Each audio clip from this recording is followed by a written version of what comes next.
your day-to-day life at the airline was basically all affected by and all created by the union. Most pilots don't understand what career opportunities are available in the world of aviation.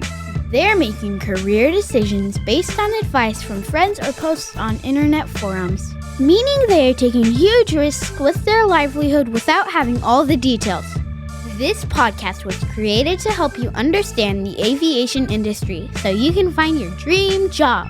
Let's get ready for Pushback. Here's your host and my dad, Nick Fialka. Hey, pilot, what's up? Welcome to Ready for Pushback. It's a solo show.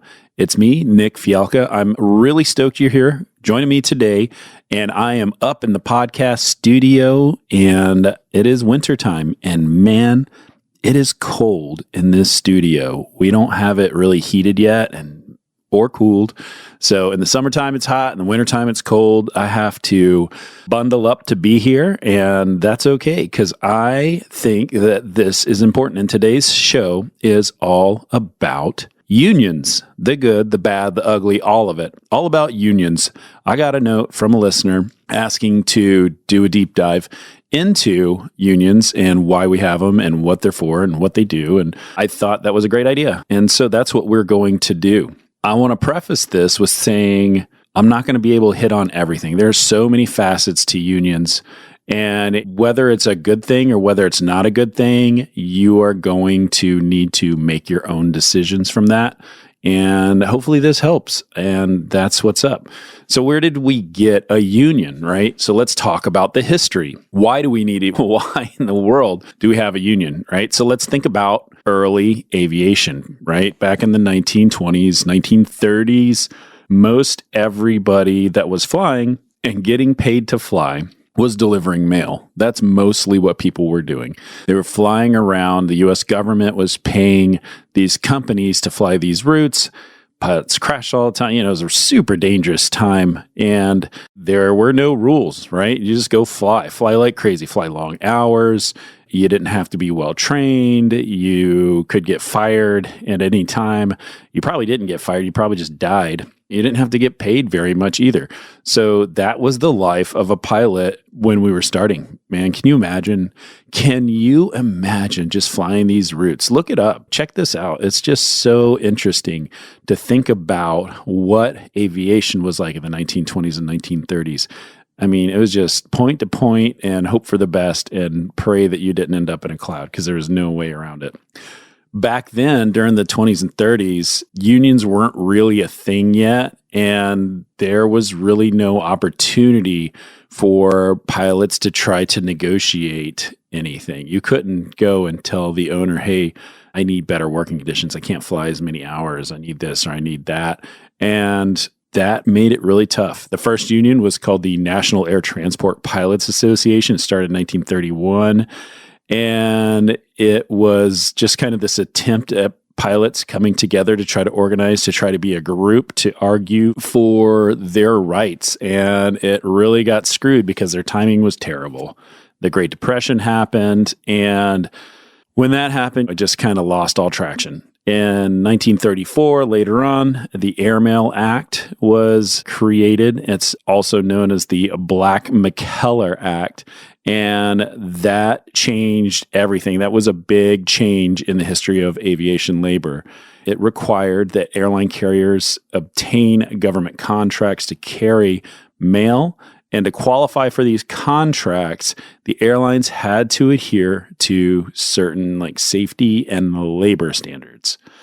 The legislation created a platform for pilots to negotiate for better working conditions. And what happens is the Airline Pilots Association kind of comes around. The Airline Pilots Association was started in 1931 as well. Same thing with the National Air Transport Pilots Association that I mentioned earlier. And back then, 24 United Airline pilots came together in Chicago to talk about their concerns, and they created the organization. And they tried to focus on addressing issues that affected all pilots. And the whole thing was all about making the working conditions better. So that's where we started with unions, and apologies ahead of time to the union historians that are listening if I'm getting things wrong, but it kind of is what it is. ALPA had a really hard time in the early years. They had a lot of opposition from management. And that, man, it just still persists today. You are going to see when you get to an airline how it just they struggle against management. And management really does not like a union because it puts contracts in the way of what companies feel like is profitability. You'll see that across the spectrum. Doesn't matter if you're talking automotive or industrial or airlines or anything, right? That's what you're going to see. Now, if you are really interested in the history of ALPA specifically, there's a really good podcast called Flying the Line, which is, I'll put a link to it in the show notes, and it's basically this manuscript, this long, they turned it into a book, but it's a chronicalization, it's a history of ALPA and the struggles that they face and the wins that they've had. And it gives you really good perspective from ALPA's point of view of why the organization exists. Now, fast forward, what does a union help with today, right? Everybody immediately thinks about pay rates. Pay rates. That's like the number one thing people are thinking about when they think of a union and what they're doing. They negotiate these big pay rates. It's in the news all the time about different airlines getting raises and stuff like that. And that's true. And that's a portion of what they do. And it's a very forward-facing portion of what they do. It's always on the lips of the people talking about it, whether it's good or it's bad. People are never fully satisfied with the work that those contracts end up with. It could be $1 billion a year and it still wouldn't be good enough. So God bless the people that work on that. And we'll dive into that a little bit. The union world is very interesting. If you join an airline, you are likely going to have a union. There are companies that are in the midst of arguing and litigating about whether or not they can have a union. One of those companies is Breeze.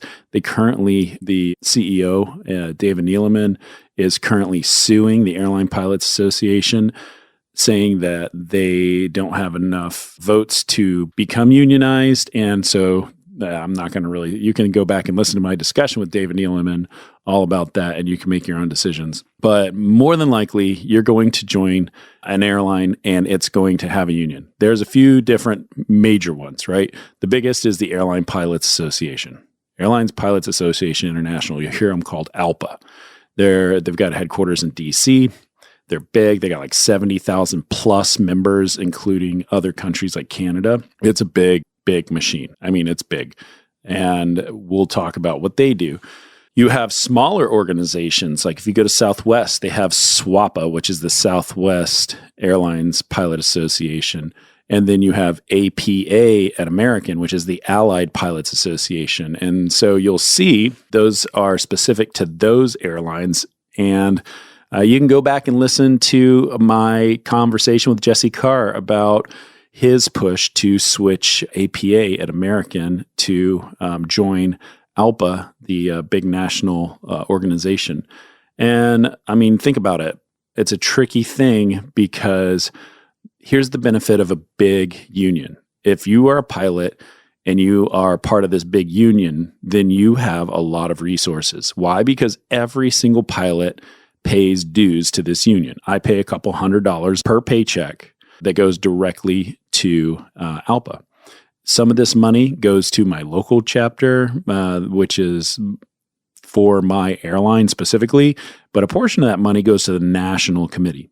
That national committee in DC has a huge working group of people that are lawyers, they are secretaries, they are economists, they are safety experts, they are, I mean, every facet of aviation, they employ people to be professionals about that. They spend their time doing a couple different things. And, apologies ahead of time for me generalizing, y'all. So don't come hating on me, especially for those ALPA people that are listening to the show. You've got a couple things going on. The first thing that's going on is understanding what things are important to the pilot group. They listen, the people in the National Committee listen to the local chapters at each airline and the master executive councils at each airline, and they hear what's important to them. It doesn't take much to hop on the old internet and see what's important right now. Things that are talking about are the age 67 mandate. Another thing they're talking about is 2 pilots in the cockpit. Another thing they're talking about is artificial intelligence in aviation. And what are they trying to do? They're trying to protect jobs. The idea here is to protect the membership, to help the membership become stronger, safer, and better. And so they lobby Congress. They have people that go on a Capitol Hill basically every single day, and they sit down with the members of Congress and try to convince them to vote and make legislation in favor of the union. And that is what a lobbyist does. There are lobbyists in D.C. that do all sorts of different things. And part of ALPA is lobbying. Part of actually all the unions is lobbying. ALPA just happens to be the biggest. The next part about what they do is safety. And it's a big important thing. And they push for regulations, again, like the Part 117 rest regulations. And if you are flying and you get in a mishap, they got hotlines 24 hours a day where they've got people ready to answer the phone to help take care of the pilots and make sure that everything is safe. And they work hand in hand with the NTSB and the companies and everything else. It's a really, really amazing organization. Let's see, what else does National do? They do things like, hey, listen, if things turn bad, they do furlough support and they help point you in the direction of opportunities. They help push the companies to bring people back to work. And you could just dive deep on the getting furloughed. But if that happens at your airline, your union will be part of this, keeping you informed about what it's all about. One of the biggest benefits that I love is the aeromedical benefit that they provide when I have a problem or a question that whether I should take a medicine or not take a medicine, or maybe like, hey, I got diagnosed with X, Y, or Z thing. How is this going to affect my medical? They have a group called AMAS, A-M-A-S, and I can't even remember, but it probably stands for Aeromedical Aviation something, but it has to do with medical stuff. And they are former FAA AMEs, former FAA doctors that work for this organization that provides free support to members to help them understand what they should do and give them advice and help them walk through the process of either maintaining their medical or getting their medical back, or all those different things that can be confusing or scary. They work really hard to help smooth out that portion. And I love that part of what my union does. It's very cool. They offer insurance. If you guys need life insurance or critical illness or loss of license, they offer supplementary things, which are really good. Jump seating. If you're going to jump seat on an airline and you're going to go over you fly for American and you want to fly on Delta, well, they have these reciprocal agreements, and it's basically orchestrated all by the union. And that's a really cool thing. Let's see, known crew member is a thing that was created by the unions. Known crew member is the database that TSA has that allows pilots to bypass security. You'll hear people complain about this or that with it, but basically it's a great opportunity. It's a cool benefit that pilots have. You show your badge and you get through security without having to go through the long lines. However, this has recently been taken back over by TSA and they've changed all the things. And so there's a lot more random selections to be checked at security. So there's goods and bads to that. peer support, guys, like peer support is really important. They offer advocacy for people that are having problems with alcoholism or depression or any mental health things. They do, maybe it's family stuff, maybe you're going through divorce, maybe you lost a child, all these things. They offer support to people in their time of need. And so they've got people on staff. That's their primary focus. Security, aviation security, flight deck doors, all those things are also a thing that they push hard for. The FFDO program they've worked with, which is the Federal Flight Deck Officer, which is where a pilot can have a pistol in the cockpit in case they are attacked while flying. So these are all things. Listen, it's a long list of things, but I want to talk about what is important to you, right? Number one is bigger, better. You've got the Airline Pilots Association, 70,000 members. You've got APA, you've got SWAPA, small organizations. Like, why is it better to have a bigger one than a smaller one? Is it better to have a smaller one than a bigger one? And I'll tell you, it just kind of depends on the time and it depends on the relationship with the company. Right now, the Airline Pilots Association, right, you can see in the news, last year, Delta got a big contract, and that led to United getting a contract, and that those negotiations helped the APA, the Allied Pilots Association at American, get a contract. It's called pattern bargaining, where you see these rates and these benefits that were negotiated hard by one organization start to have a ripple effect throughout the economy of the rest of the airlines. And now we've got Southwest with their new agreement. And so all of these have a major effect. One of the things that's really good in negotiations is the fact that you have economists and you have lawyers and you have people that are really, really good and have a long history with negotiations. And they know, well, we gave up this one thing and we want, now we want to revisit it, or we're not giving up X, Y, or Z, because we have a history of that. ALPA does a really good job with that. They've got a lot of people with a lot of depth that know a lot of things. The smaller your organization is, the smaller the size of your team of people that are wrestling with that. And so that could certainly have an effect. I'm not saying it's good or bad. I certainly think that can have an effect. When we look at what's important to you, let's talk about that. Let's peel that onion a little bit with airlines and unions and you. Basically, everything is kind of happening in the background. Your day-to-day life at the airline was basically all affected by the union and all created by the union, and it's relatively transparent to you.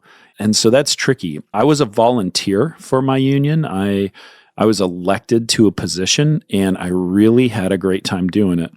When I was at the union, we had a couple different things. The first thing we would do is make decisions. We all the people that were elected would get together and create what's called a master executive council.